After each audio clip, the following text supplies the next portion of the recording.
Olá, meus irmãos e irmãs de Ideal Espírita, vocês amigos e amigas que nos acompanham aqui na página Estação da Luz Espírita, muitíssimo obrigado mesmo pela sua companhia.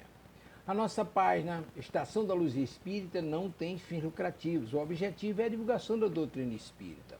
E é por isso que nós reunimos aqui esta sede de matérias espíritas para que possa atender às suas necessidades, estudo, lazer, pesquisa. Você encontra aqui na nossa página Estação da Luz Espírita os livros da codificação, obras suplementares, entrevistas, palestras e os programas da Web Rádio Estação da Luz de Natal e Web Rádio Cristo Consolador de São Paulo. Ou seja, um acervo que atenda às suas necessidades, sem fins lucrativos. O objetivo é a divulgação da doutrina espírita. E agora eu convido você para nos acompanhar na reprodução de mais esse trabalho imperdível. Muito obrigado mesmo pela sua companhia e vamos juntos!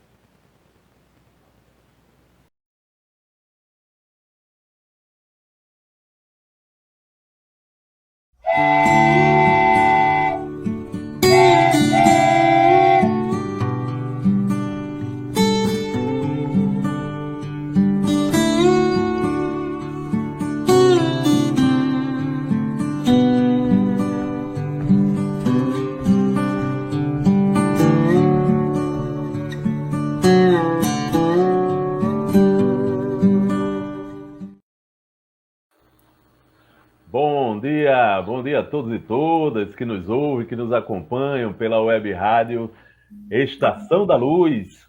Estamos aqui juntos na apresentação do programa hoje, eu, Alexandre Santos, e o nosso irmão Guilardo Bezerra. Bem-vindo, meu irmão.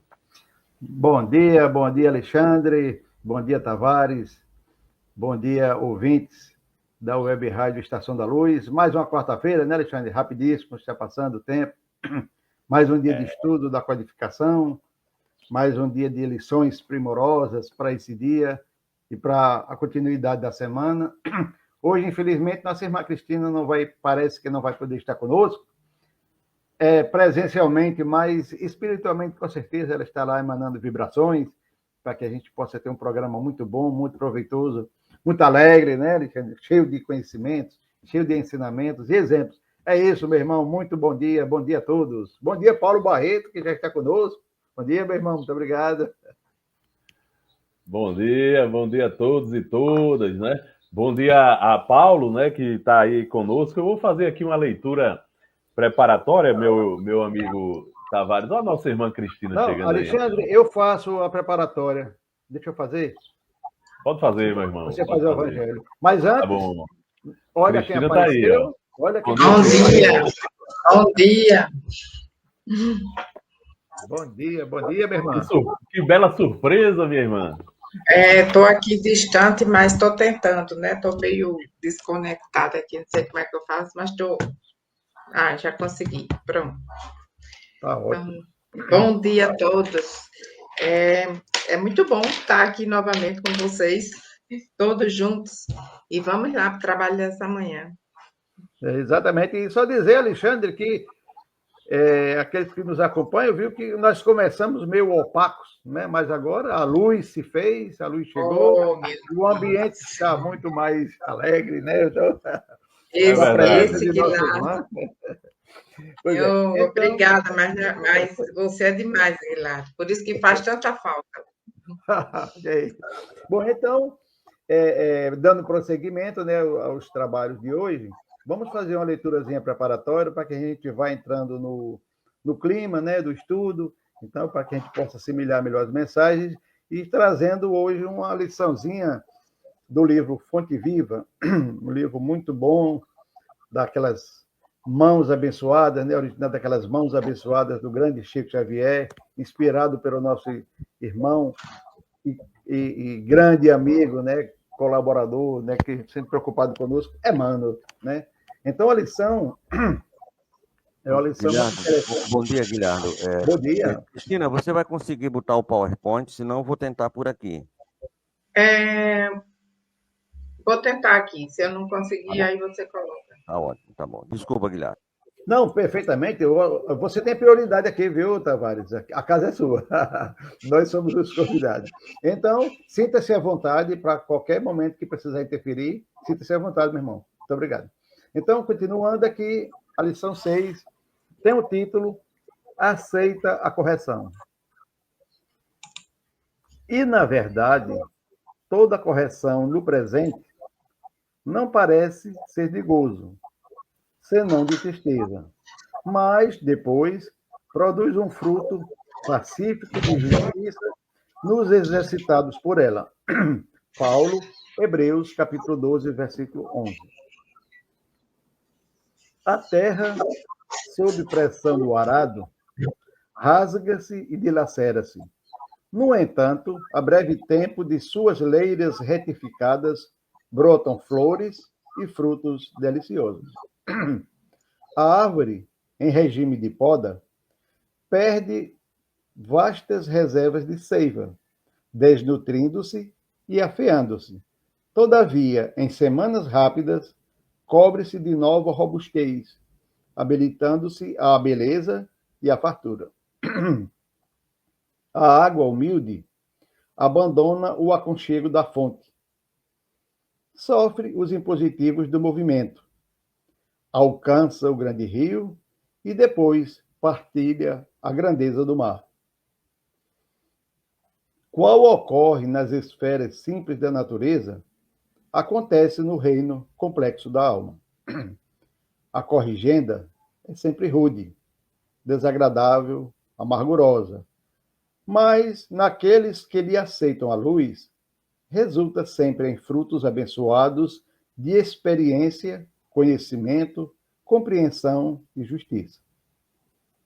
A terra, a árvore e a água suportam-no através do constrangimento. Mas o homem, campeão da inteligência do planeta, é livre para recebê-la e ambientá-la no próprio coração.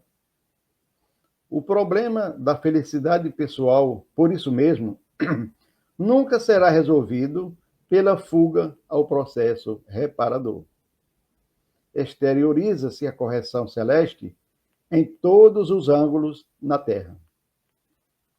Raros, contudo, lhe aceitam a bênção, porque semelhante dádiva, na maior parte das vezes, não chega envolvida em armínio e, quando levada aos lábios, não se assemelha a saboroso confeito. Surge revestida de acúlios ou misturada de fel, à guisa de remédio curativo e salutar. Não percas, portanto, a tua preciosa oportunidade de aperfeiçoamento.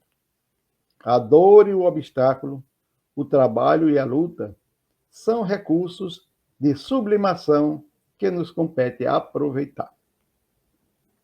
Então, a lição, como sempre, que nos leva a muitas reflexões que Emmanuel nos traz.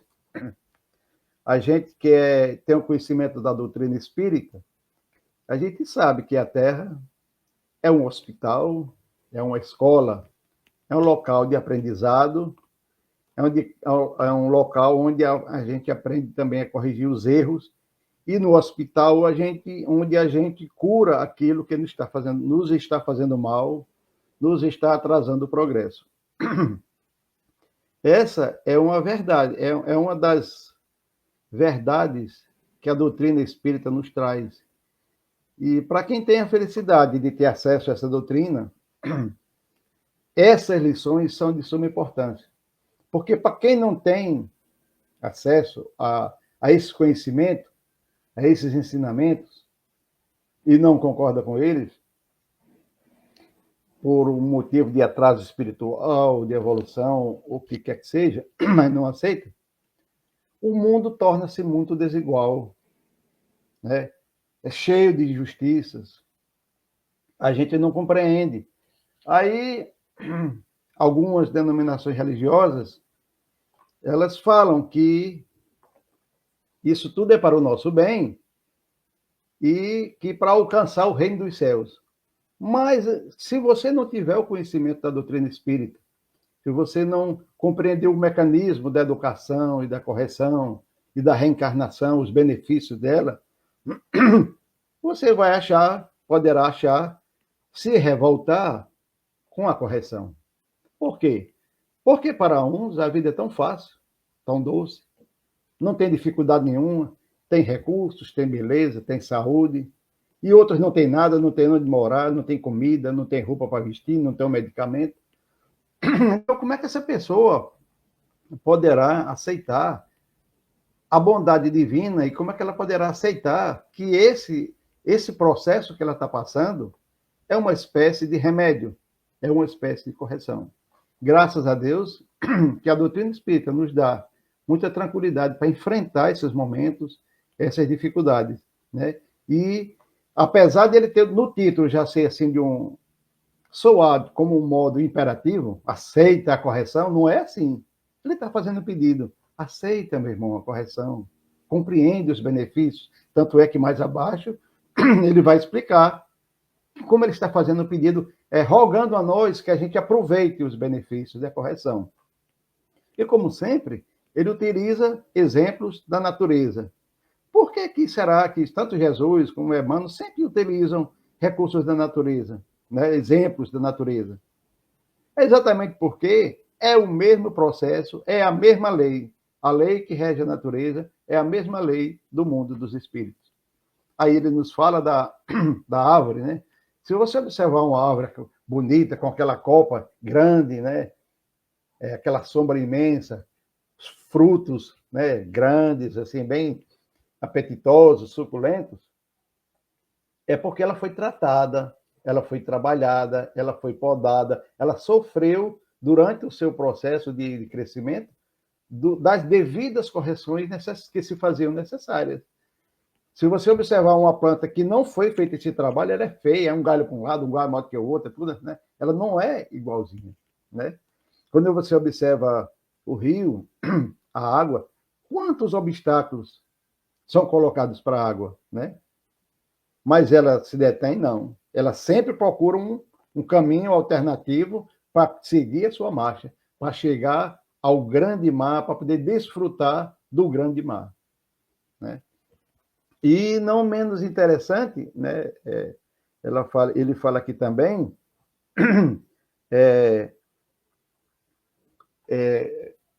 me fugiu aqui o que eu queria dizer, mas continuando, né? A parte da correção, Alexandre. Se você chegar a observar uma obra de arte, né? Aquelas estátuas belíssimas que aqueles artistas de outrora fizeram, né? Você vai ver que aquilo ali já foi uma rocha bruta, uma pedra bruta. Você jamais será capaz de imaginar o trabalho do cinzel, a dor que o cinzel causou naquela pedra, para que tirasse todas aquelas imperfeições e deixasse aquela coisa belíssima, né? Ela sentiu a aspereza da lixa, a mão pesada do escultor, para que ela representasse aquilo que ela realmente é. Um diamante, uma pedra bruta, se você passar por ele em sua forma natural, você nem vai olhar. Mas passe por um diamante lapidado, trabalhado, tirado as impurezas, tirado os excessos, né?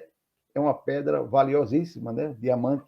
E é duro, né? É uma firmeza de pureza. Então, é isso que Emmanuel quer nos ensinar com esse pedido, com a prerrogativa de aceita a correção, de a gente aproveitar. Porque se eu estou passando por momentos de dificuldade, isso tudo está ligado à interligação entre as reencarnações que são solidárias. Não é à toa que a gente passa por determinadas situações, né? Quando você vai passar por uma cirurgia dolorosa, né? Muitas vezes o médico antes conversa, olha, o processo vai ser assim e tal, mas em frente, porque os benefícios. Então, ele nos conclama a pensar nos benefícios, porque a correção, né, Alexandre, ela nunca é fácil, né? E como diria eu não lembro quem foi que disse, mas ele falou uma vez que correção, ela vem de corrigir, da palavra corrigir, ou seja, reger junto. E qual é a música que rege o universo? É o amor. Então, esse processo, eles vêm nos fazer a aprender a reger juntos, aprender a amar o semelhante, aprender a se tornar melhor, para poder que a gente possa reger junto com o nosso Criador, com nossos espíritos superiores, os amigos, né? Reger junto a essa obra divina da criação. Então, é isso. Então, A gente não pode se alongar muito, porque o assunto aqui é muito bom, né? Dá para falar tanta coisa. Mas aqui é isso.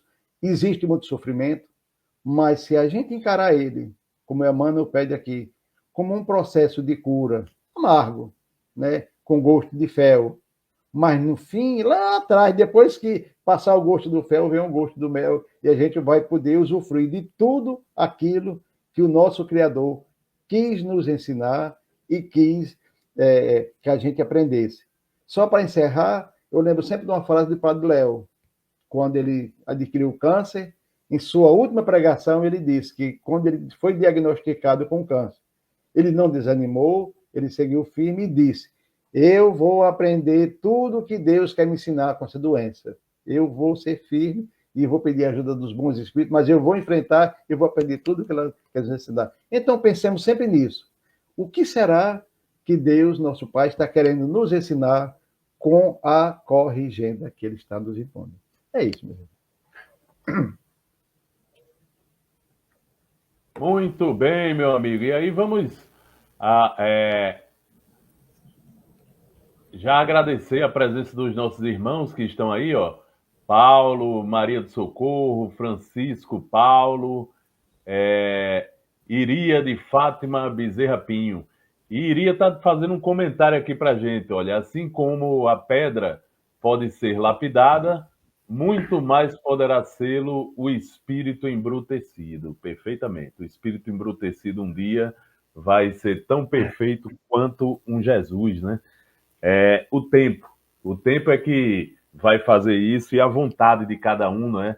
De se esforçar, de ir retirando as suas imperfeições, crescendo e aprendendo com o processo todo. Às vezes é bem doloroso, né? Quando a gente tem escolhas não tão boas como retorno para todos nós, né? Mas às vezes a gente escolhe o caminho do bem, né? E segue mais rapidamente nessa grande escada da evolução espiritual, né? E é bom a gente sempre lembrar, né, Guilardo, Cristina, que evolução espiritual é a evolução do espírito, né? Então nós evoluímos enquanto espíritos. Isso quer dizer que nós podemos dizer sim que existem uns espíritos que são mais evoluídos do que outros, e eles estão em todos os lugares, né? Eles reencarnam em todas as partes do planeta para ajudar na evolução geral do planeta, né?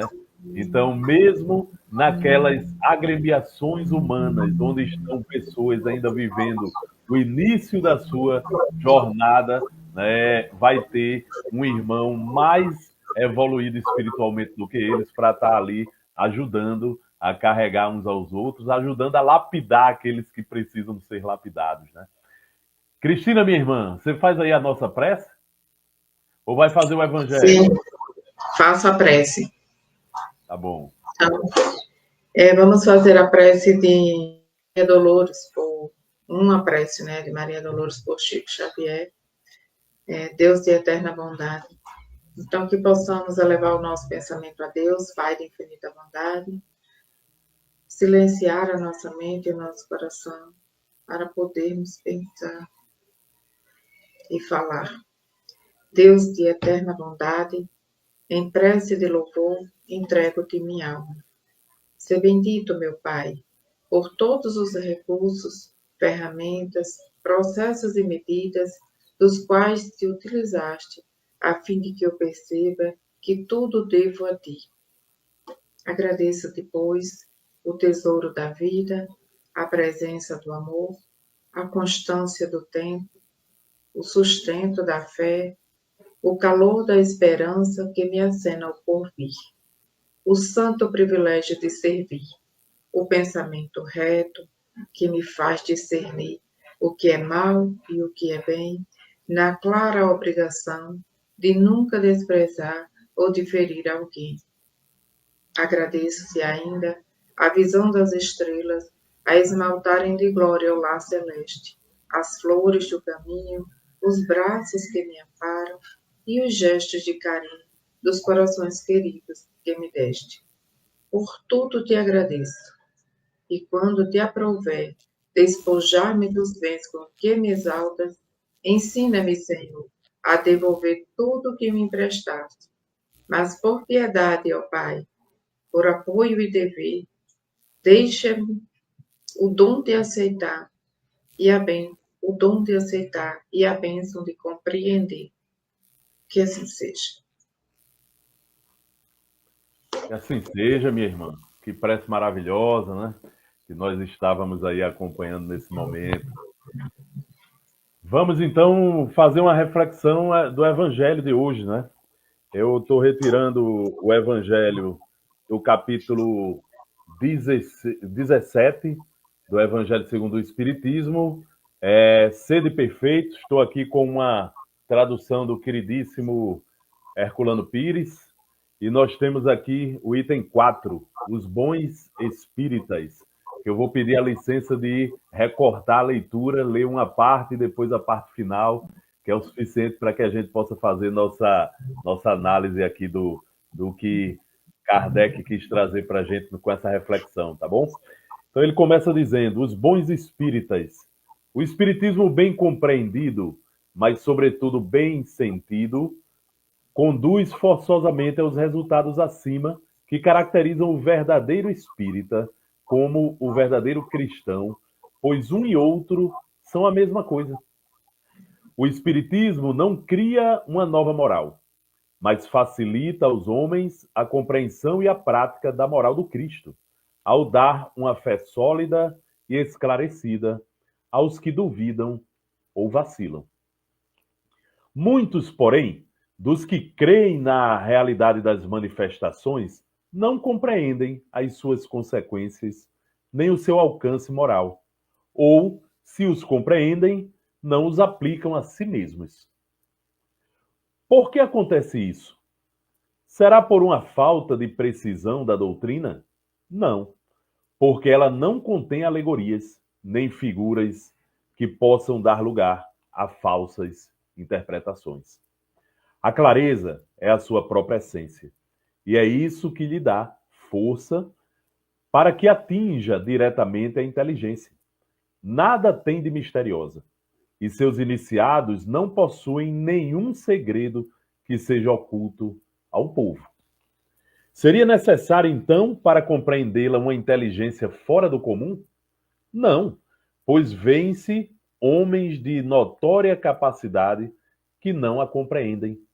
Enquanto inteligências vulgares, até mesmo de jovens que mal saíram da adolescência, aprendem com admirável justeza as suas mais delicadas nuances.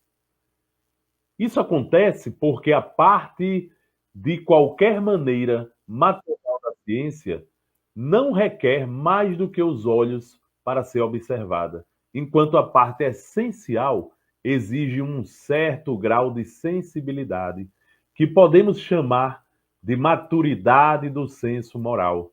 Maturidade essa, independentemente da idade ou do grau de instrução, porque é inerente ao desenvolvimento num sentido especial do espírito encarnado. E aí, passando para a última parte dessa leitura, Kardec diz, aquele que podemos com razão qualificar de verdadeiro e sincero espírita, encontra-se num grau superior de adiantamento moral. O espírito já domina mais completamente a matéria e lhe dá uma percepção mais clara do futuro. Os princípios da doutrina fazem vibrar-lhe as fibras, que nos outros permanecem mudas. Numa palavra, ele foi tocado no coração e por isso a sua fé é inabalável. Um é como o músico que se comove com os acordes, o outro apenas ouve os sons. Reconhece-se o verdadeiro espírita pela sua transformação moral e pelos esforços que faz para dominar suas más inclinações. Quanto um se compraz no seu horizonte limitado, o outro que compreende a existência de alguma coisa melhor esforça-se para se libertar e sempre o consegue quando dispõe de uma vontade firme. Então, meus irmãos e irmãs, a leitura de hoje nos faz refletir sobre os espíritas. Os espíritas que existem espalhados pelo mundo hoje, né? Veja que o espiritismo surge há menos de 200 anos atrás.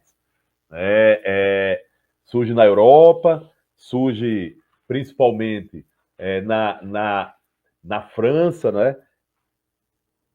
Claro que com a diligência de um espírito que renasceu com uma missão maravilhosa, que era o Allan Kardec, e claro, como consequência de fenômenos que já aconteciam no mundo inteiro, mas enfim, hoje o espiritismo já é uma doutrina consolidada no mundo. Hoje o espiritismo é uma doutrina que tem um objetivo muito claro, né? Mostrar para a humanidade que existe algo além do materialismo, né? Inclusive, nas palavras do próprio Allan Kardec, né, a doutrina espírita ela se contrapõe ao materialismo, né? Ela tenta mostrar a existência da vida espiritual e das consequências que a vida material traz para a vida espiritual, que é a principal vida do espírito, né? Do nosso espírito que hoje está habitando a matéria. E nessa leitura, Kardec diz que existe praticamente duas espécies de espíritas, né?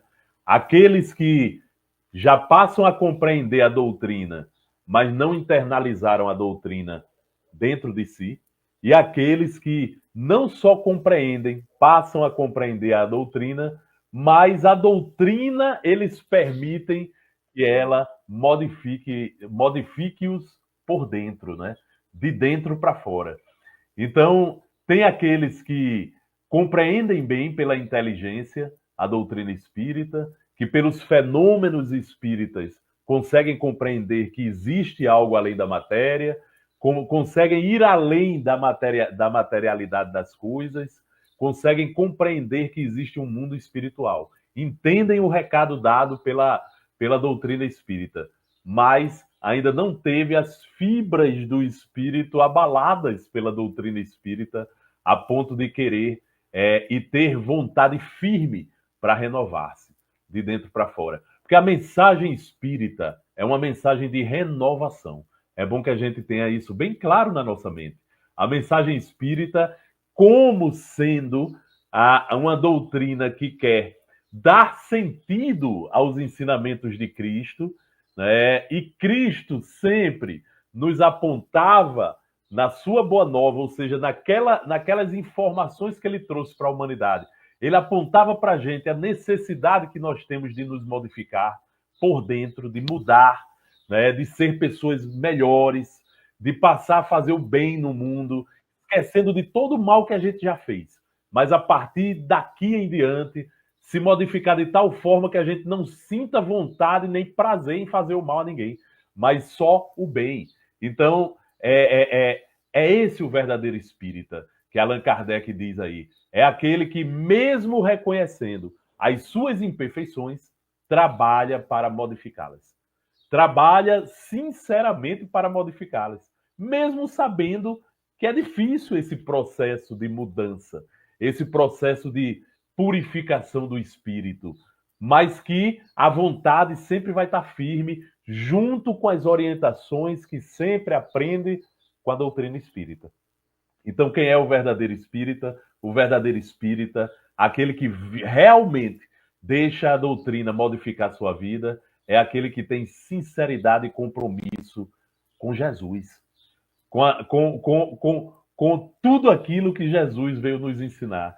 E faz com que tudo que Jesus nos ensina novamente, a partir da doutrina espírita, a gente possa utilizar não só para nós mesmos, como um egoísta, mas para modificar também a humanidade. Seja divulgando essa doutrina para quem necessita, seja com o seu exemplo e sua atitude, né, realizando a caridade, que sempre é a marca e a assinatura do verdadeiro espírita. Meu amigo Guilardo, minha amiga Cristina, está aberto aí para vocês complementarem. Isso mesmo, Alexandre. E muitas vezes quando estamos estudando a palavra, quando estamos estudando o conteúdo mesmo da doutrina espírita, nós estamos tão envolvidos com esse bom proceder, com esse sentimento realmente de progresso, de se melhorar, de ser um espírito melhor, que as palavras fluem, os pensamentos fluem, mas lá dentro, muitas vezes, da nossa consciência, a gente sabe que gostaria muito de estar naquele ponto, de estar naquele nível, de já ter avançado para ser a representação daquela palavra. E muitas vezes isso ainda não está em nós. Nós falamos, colocamos para as pessoas, para quando lemos, estudamos, mas aquilo ainda não está em nós. E eu lembrei, quando você estava falando, que uma vez eu tinha estudado sobre um certo tema e pouco tempo depois eu estava num conflito pessoal de vida, problemas de trabalho, quando meu protetor disse: filha, as palavras do Evangelho não é só para ser ditas, não. É para serem vividas. Lembra do que você falou hoje? E aquilo foi um choque assim para mim, né? Porque muitas vezes a gente fala mais do que aquilo que faz. Ainda não consegue cumprir, ainda não consegue fazer. Quando está envolvido na situação, você ainda não alcançou aquele ponto. Então, a nossa responsabilidade é muito maior diante daqueles que não conhecem, que não vivem frequentemente em contato com esse ensino, com a doutrina, com os ensinamentos de Jesus. Então, a responsabilidade é muito maior, o chamado é muito mais forte para nós que já conhecemos. É isso. Está sem som, Guilherme. Pronto, mas eu gostaria só de dizer que realmente o Evangelho foi muito bem comentado, muito bem escolhido, e que fala sobre o verdadeiro espírita. Como o Evangelho ele vem depois que eu fiquei encarregado do exórdio, eu ainda chegarei a ser um bom espírita. Por enquanto, eu estou na fase de aceitar a correção. Tá certo.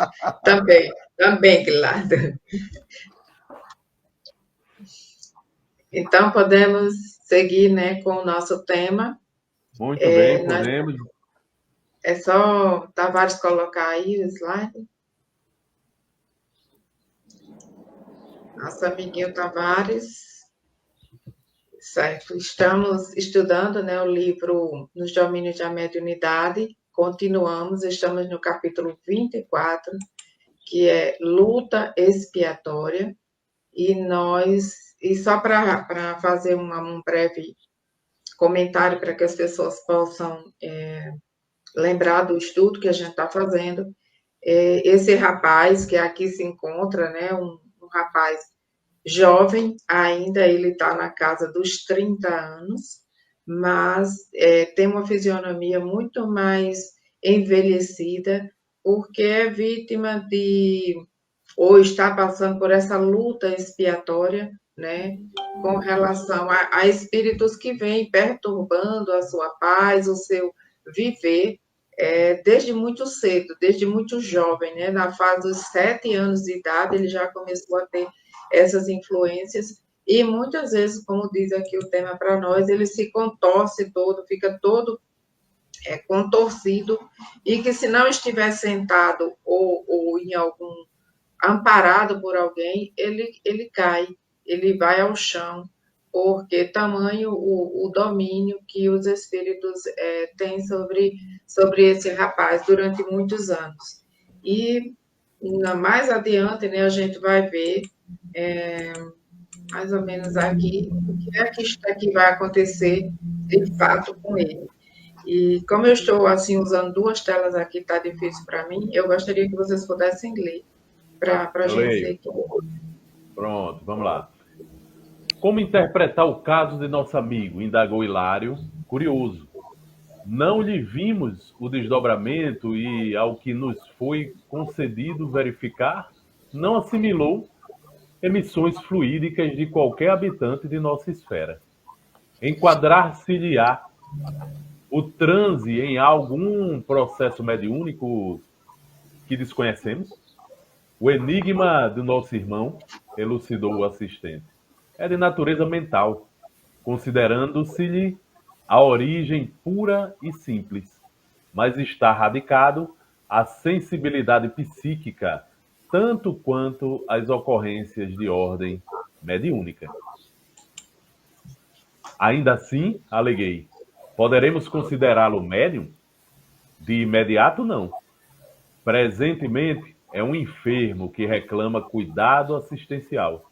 No entanto, sanada a desarmonia de que ainda é portador, poderá cultivar preciosas faculdades medianímicas, porque a moléstia, nesses casos, é fator importante de experiência. A dor em nossa vida íntima é assim como o arado na terra inculta, rasgando e ferindo, oferece os melhores recursos à produção. E a doença em si? Tornou meu companheiro admirado. Será do corpo ou da alma? É desequilíbrio da alma a retratar-se no corpo, falou ele. E acariciando a fronte do moço triste, continuou. Nosso amigo, em reajuste, antes da presente imersão na carne, vagueou por muitos anos em desolada região das trevas. Aí foi vítima de hipnotizadores cruéis, com os quais esteve na mais estreita sintonia. Em razão da delinquência viciosa a que se dedicara no mundo, sofreu intensamente e voltou à Terra, trazendo certas deficiências no organismo perispiritual. É um histérico, segundo a justa acepção da palavra. Vamos dar uma paradinha aqui, né? Porque já tem muita coisa para a gente conversar sobre esse assunto, né? E aí eu passo a palavra aí para vocês começarem aí a fazer as observações. Nós percebemos que na história aqui relatada, né, desse moço, ele não está tendo uma comunicação, como ele perguntou, ele é um médium, ele não está tendo a influência do espírito como um processo de mediunidade, e sim é um desequilíbrio da alma dele, ou uma vida tortuosa que ele teve em um outro momento e que desgastou, quer dizer, que ele feriu o seu perispírito com essa situação, com essa vida desregrada que ele teve, e o perispírito precisa se recuperar, né, disso, e nessa presente encarnação ele sofre com isso, mas que não é uma ação direta dos espíritos, mas um desequilíbrio que está na alma dele, pelo perispírito que foi abalado, que está ferido, ou vamos dizer assim, da forma que a gente melhor compreende, pelas ações que ele teve em uma vida precedente. Quer dizer, muitas vezes a gente, na vida atual, passa por algumas situações desse tipo, e muitas vezes a gente pensa que é uma doença física, ou uma perturbação, ou uma ação dos espíritos diretamente, uma obsessão, mas no caso desse rapaz aqui, ele estava vivendo um desequilíbrio que está refletindo no orgânico dele, mas que é o perispírito que está adoecido e traz essa reflexão reflete no corpo físico, né? Como quando a gente diz, está somatizando aquilo que a alma, que o espírito está sofrendo. É isso, Guilherme? Exatamente. E a gente vê nesse caso, né, exatamente que quem comanda tudo é o perispírito, né? O corpo apenas reflete, né, a doença que vem já do perispírito. como a Cristina muito bem falou, e o texto nos diz, né, ele não está sofrendo nenhuma obsessão, nenhuma interferência de irmãos do mundo espiritual, apenas as consequências de suas vidas pregressas. Um caso muito semelhante, só para ilustrar o que está acontecendo com ele, Alexandre, eu me lembrei de um caso, teve um espírita famoso, amigo de Chico, chamado Camilo Chaves. Camilo Chaves, ele foi um senador, ele foi presidente da Federação Espírita Mineira, e ele escreveu um livro sobre a rainha da Babilônia, Semíramis. Então, ele, quando ele era na sua vida, na última encarnação aqui na Terra, ele já morreu faz tempo, mas ele era, de repente, assim, tomado de uma melancolia muito grande, inexplicável. Ele era uma pessoa alegre, participativa, mas, em certos momentos, ele era tomado por uma melancolia que não tinha explicação. Aí, quando ele desencarnou, ele apareceu para Chico e começaram a conversar, né? E ele falou para Chico: Chico, você sabe aquela melancolia que eu sentia quando eu estava encarnado, então, que lá no livro de Semíramis, que eu escrevi, nos últimos capítulos, fala de determinada pessoa que viveu na época, e essa pessoa era eu. E eu cometi muitos crimes, eu fui uma pessoa, causei muito mal a muitas pessoas. E já faz mais de 3.000 anos que isso aconteceu. Mas eu queria lhe dizer que a minha melancolia vem dessa época. Por quê? Porque todos eles já me perdoaram, menos 4. Então, toda vez que esses 4, lá onde eles estão, pensam em mim, aí me dá essa melancolia, me dá essa tristeza pelo mal que eu causei. Me recordo o mal que eu causei, e eu ficava triste. Né?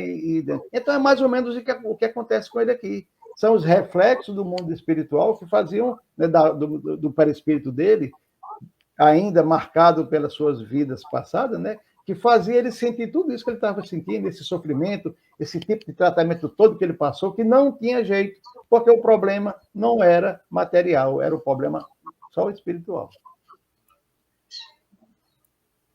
Então, é mais ou menos o que acontece com ele aqui. Não é um processo mediúnico, é reflexo do seu próprio perispírito, qual aconteceu com o Camilo Chaves, né? Foi mais ou menos esse o caso dele, viu? Que eu me lembro assim, vagamente. Muito bem. E esse caso é interessante a gente estudá-lo porque ele reflete também muitos problemas que muitas famílias enfrentam, tá? Problemas de familiares que reencarnam com essa problemática, né? Com tantas dívidas pesadas com o seu passado que isso se reflete na sua saúde mental e ele acaba apresentando distúrbios de saúde mental que para a família é muito complicado, né? É muito difícil. Imagina esse rapaz, da forma como ele está vivendo aí, com todas essas problemáticas em casa, né? O tempo inteiro tendo esses ataques, caindo no chão, se tremendo, como se estivesse sendo sufocado por alguém. Então, a família, que é quem está vivendo mais de perto essa experiência, junto com eles, também passa a conviver com essa prova que ele está passando, né? Que, na verdade, para ele é uma expiação e uma prova ao mesmo tempo. Para a família é uma prova, tá? Que pode ser expiatória ou não, mas é uma prova, né? Ou seja, é algo a se pensar, né, Guilherme e Cristina? O mal que a gente faz, ele pode ser tão grave que pode não só nos atingir, mas atingir as pessoas ao nosso redor que precisam conviver com a gente. O mal que a gente faz. E qual é o antídoto a esse mal? É o bem, gente. Não tem onde correr, para onde correr. É só fazendo o bem que a gente consegue. Agora, veja o que é que ele está dizendo. E vocês devem ter lido na semana passada que esse sujeito, com esses problemas mentais, foi tratado como a medicina da época tratava, com eletrochoque, com tratamentos terríveis para a saúde que acabaram piorando a condição dele, tá? Porque isso piora a condição de quem está dessa forma. Porque lesiona o cérebro, lesiona áreas do cérebro e acaba piorando a condição do sujeito, né? Então, aquilo que parecia ser, no passado, um tratamento, hoje é algo que é abominável, que nem se utiliza mais na Isso. medicina. Então, pois não, Cristina? Hoje, as medicações, né, fazem esse papel do eletrochoque antigamente, mas de uma forma diferente. De uma forma diferente, sem danificar, né? Muitas vezes, às vezes danifica, né? Mas controladamente, né? Pela ciência, pela medicina. Tem uma pergunta aqui de uma colega, Maria Clara Silva. Primeiro, agradecer a presença de Maria Clara. Ela diz o seguinte: ó, o que qualifica um médium? Tem diferença do médium espírita, o médium da Umbanda e das outras religiões? Eu vou até mais além na sua pergunta, viu, Maria Clara? Não tem diferença nem do médium que não é de religião nenhuma, tá? Isso. Porque tem médiuns por aí, muitos que não são de religião nenhuma, mas que a mediunidade se manifesta neles. Então, minha amiga, o que caracteriza o médium é a capacidade que ele tem de comunicabilidade com o mundo espiritual, de se comunicar com o mundo espiritual de alguma forma. Então, esse é o médium, tá? Independente de religião. Agora, claro que em determinados ambientes há a preocupação com a mediunidade. E aí é onde eu queria chegar.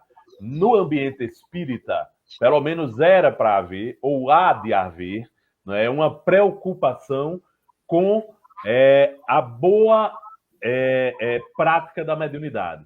Isso significa que os centros espíritas pelo Brasil afora têm uma missão. Sabe qual é a missão, minha irmã? É a de criar núcleos de estudo da mediunidade e de desenvolvimento da mediunidade, onde você vai dar para as pessoas que são médiums, primeiro, o conhecimento de que elas necessitam, do que está acontecendo com elas e dos processos que acontecem com elas. Segundo,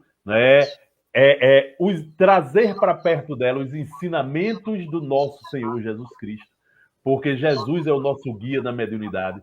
Seguindo a mediunidade com Jesus, que essa é a proposta da doutrina espírita, a gente tem um guia seguro para a nossa prática mediúnica. E terceiro, minha irmã, cuidar da mediunidade das pessoas. Isso é tarefa dos centros espíritas. Cuidar, dar oportunidade para que o médium seja um médium equilibrado. Porque coisa ruim, minha amiga, é a gente ver um médium em desequilíbrio, tá? Isso. Ele sofre e ele desenvolve doenças, tá? Cristina Aguilar. Isso mesmo. A mediunidade existe desde que o mundo foi criado, né? Desde que o ser humano existe na Terra, existe a mediunidade. Não foi criada nem inventada pela doutrina espírita, já existia bem antes disso, e a doutrina espírita vem apenas trazer um entendimento mais avançado para a gente, e um entendimento educado, né? Como você trabalhar essa mediunidade, como você dá de graça o que de graça você recebeu, sem fazer uso da mediunidade para outras formas, né? Muitas vezes por dinheiro, muitas vezes para enganar as pessoas. Então, a doutrina espírita tem esse fiel compromisso de fazer uma mediunidade, de orientar uma mediunidade raciocinada para o bem, para que a gente possa ajudar o outro. Não quero dizer que com isso outras religiões orientam diferente, porque o erro não está, muitas vezes, no segmento religioso, mas sim no homem que é falho, aquele que está por trás do segmento. Então, mas a mediunidade existe em todas as religiões, de formas diferentes, muitas vezes, usando nomenclaturas diferentes, mas é o mesmo processo. É a comunicação com os espíritos, com o lado invisível, como muitas vezes a gente fala. E isso pode nos ajudar, com certeza pode nos ajudar muito, como também pode nos prejudicar se usarmos a nossa mediunidade de forma errada. Não é isso, Guilherme? Exatamente. E lembrando sempre, né, que para nós espíritas, a mediunidade, o médium, ele não é um super-herói, ele não é um ser à parte da criação, ele não é um anjo, não. Ele é um grande devedor. Tirando aqueles médiuns missionários, como foi o Chico Xavier, Francisco de Assis, Jesus e tantos outros, que Jesus era médio do próprio Deus, né? Então, nós, comuns, né, médiuns comuns, somos apenas devedores, ao qual nos dão a oportunidade, através dessa faculdade, de trabalharmos, de trabalhar nossa evolução, de trabalhar pelo bem do outro, de aproveitar essa faculdade para o auxílio do próximo, sem cobrança, sem nada. E fazendo esse estudo, se melhorando, procurando ajudar o próximo, ao semelhante, no consolo, no conforto. Quantas mães Chico Xavier não consolou, não confortou, quantos irmãos, né? E fazendo isso, eu estou ajudando a mim mesmo, eu estou me corrigindo a mim mesmo. Então, o médium, ele, para a doutrina espírita, ele é um grande devedor da lei divina e que vem, através dessa faculdade, ter uma grande oportunidade de trabalho e de se melhorar ajudando os outros. Isso mesmo. Muito bem. Podemos seguir o nosso texto? Se tiver 2 pernas ou se tiver 4 pernas, por isso é médium. Sem ser necessariamente ser ou estar medianeiro. Muito bem, meu amigo. Lembrando, gente, que todos nós somos médiuns, né? Os médiuns na sua generalidade. Essa leitura é fundamental, viu, pessoal?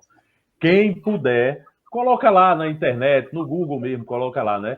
Quem são os médiuns na sua generalidade, por Emmanuel, tá? Aí vocês vão ver quem verdadeiramente são os médiuns, esses médiuns que o nosso amigo Guilardo acabou falando, que é a grande maioria dos médiuns do mundo hoje, tá? Não são os missionários, a maioria não, são exatamente aqueles que estão resgatando débitos. Então vejam, se eu fui um grande devedor, se muitas vezes eu usei a palavra para desviar as pessoas, se muitas vezes eu usei tribunas religiosas para perder centenas, milhares de pessoas no mundo, né, com ideias estranhas, aí Deus, na sua infinita misericórdia, ele pode chegar para mim e dizer: olha, Alexandre, o caminho pode ser muito doloroso para você resgatar tudo isso, porque você criou um problema com massas de pessoas, mas eu posso lhe dar aqui uma solução que basta você ter boa vontade e seguir junto com as orientações de Jesus, que você já paga um bocado dessas dívidas. Aí coloca Alexandre como um orador espírita, olha só. Um orador. Aí você vai numa tribuna espírita e acha que é melhor do que os outros porque tem a capacidade de estar falando e divulgando a doutrina? Não. Você é só um devedor da lei de Deus, em que Deus lhe deu a oportunidade. Que precisa escutar o que você mesmo está falando, né?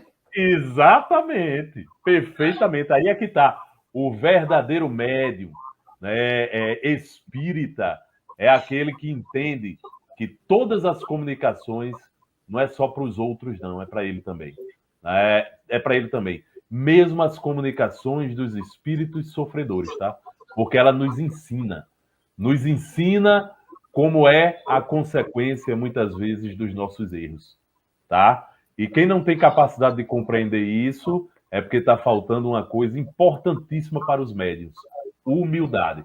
E já que a gente está falando de mediunidade, é preciso que a gente também revele um dos maiores problemas que pode atingir um médium e fazer ele cair e se afastar da sua missão, da sua atividade, que seria exatamente a vaidade e o orgulho, tá?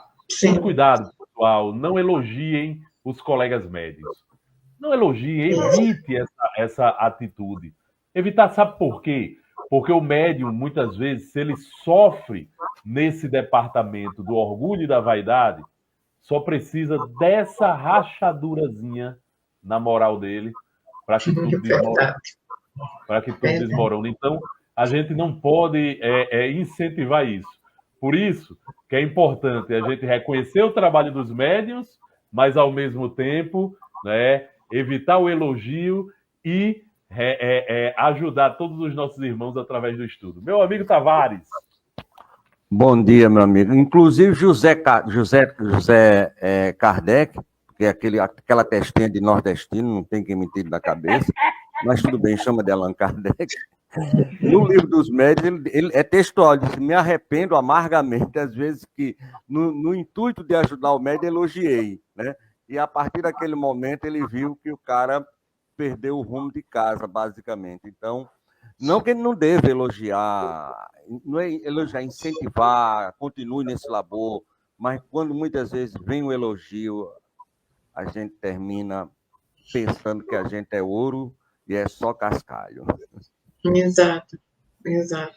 Eu lembro de Chico Xavier quando ele diz, quando o nome é Francisco, e ele dizia, tire o Fran, fica só o Cisco. Então, e era um homem dessa magnitude para nós, né? Deixou esse exemplo maravilhoso. Então, quem somos nós? Ele foi né? só o maior médium que o mundo conheceu depois de Jesus, óbvio, né? Que, como disse Guilardo, era o médium de Deus diretamente, né? Exato, pois é. Então, e tamanha humildade diante das coisas, como ele se colocava, como ele compreendia. Aí nós, muitas vezes, temos um nome tão pequenininho e queremos crescer com este número, no nosso orgulho, na nossa vaidade. Muito bem, minha irmã. Tem um outro comentário da nossa irmã Maria Clara, que é o seguinte, já que estávamos falando das dores expiatórias do nosso irmão aí, da história, né? Ela diz, as dores e os grandes sofrimentos, sejam da matéria ou do espírito, são pelo espírito, ponto, eu acho que é porto seguro que ela quis dizer, né? Para que a minha volta ao plano espiritual seja calma e tranquila.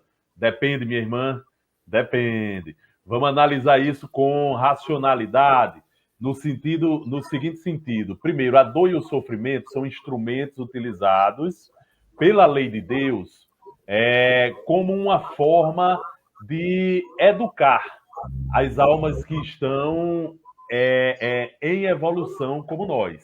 Principalmente no estágio em que nós estamos, que é no estágio das provas e expiações.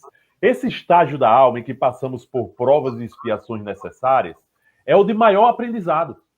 É onde está o maior número de aprendizado pela experiência que o espírito pode levar.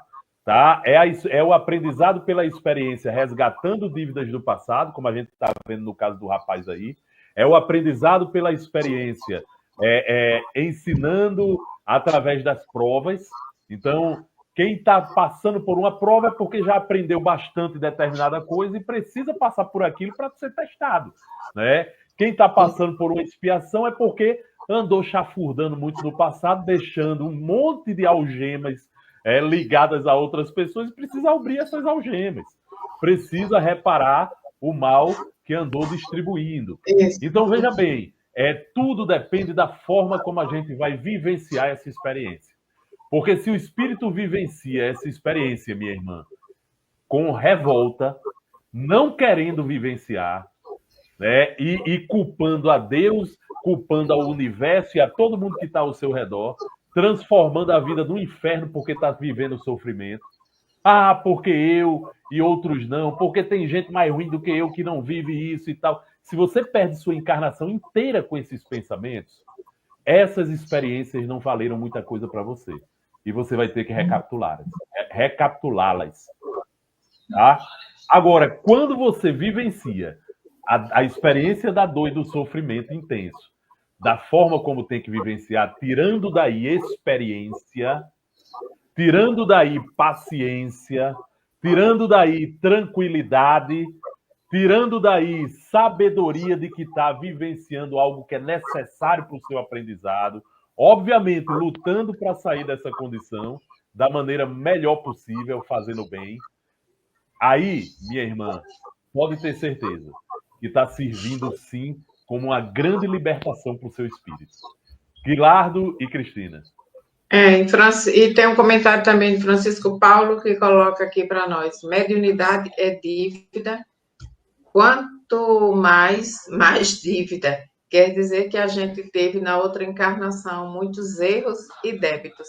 Isso mesmo que a gente colocou aqui e que já é do grande conhecimento de todos, né? Que mediunidade não é privilégio, é simplesmente oportunidade de resgate, de reparação, onde você, em uma vida única, você vai viver diversas vidas, né? Porque vai dar oportunidade dos espíritos falarem com você, se comunicarem com você e trazer a informação para que possamos ajudar de alguma forma, né? De orientar.